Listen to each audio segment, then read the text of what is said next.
rein. Wissen Sie was? Sie ziehen sich jetzt nochmal einen schönen Feld. So muss man sich, ja, verstehen Sie. Ist so. So verrückt das. Skifahren, der hat ja Fels. So laufen wir im Winter nicht rum. Also, darum sehen wir alleine, was das für ein Paket ist.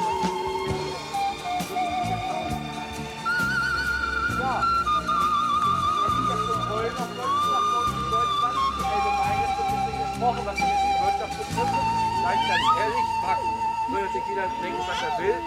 Aber ich denke mal, in Österreich wollen wir das nur auf das Wolfheulen beziehen. Deswegen würde ich Sie ganz gerne einfach mal bitten, mit mir zusammen zu heulen. Haben Sie keine Scheu, ich heule genauso schlecht, genauso wie Sie letzten Endes. Aber ich glaube nicht, dass die Tiere anfangen. Ich glaube es nicht.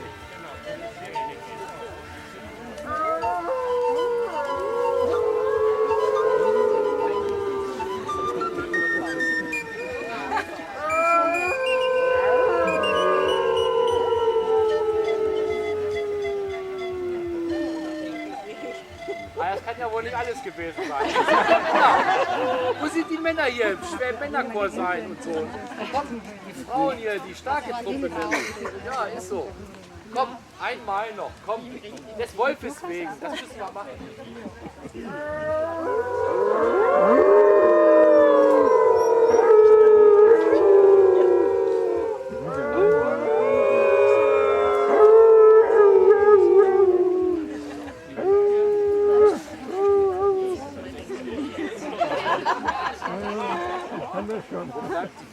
Nein, ich kann es. Mir geht es genauso, ganz genau. Ich mache jetzt mal einen Vorschlag, das ist jetzt nicht mit dem Seppi abgesprochen. Ich werde heute Abend, ich sage es mal einfach zur Dämmerung, ich weiß ja nicht, wer hier von Ihnen direkt aus der Nähe kommt. Der Wolf. Das ist jetzt der Wolf, nichts anderes.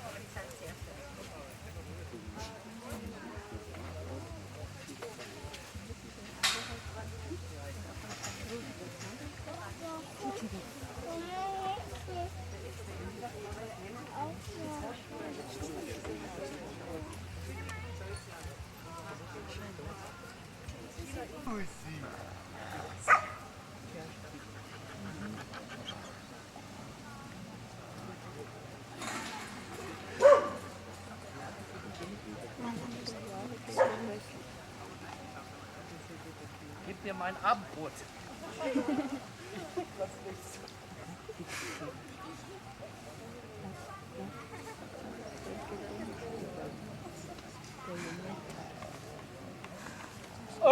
Wie Nummer? Sie sehen ganz kurz, wenn ich jetzt nicht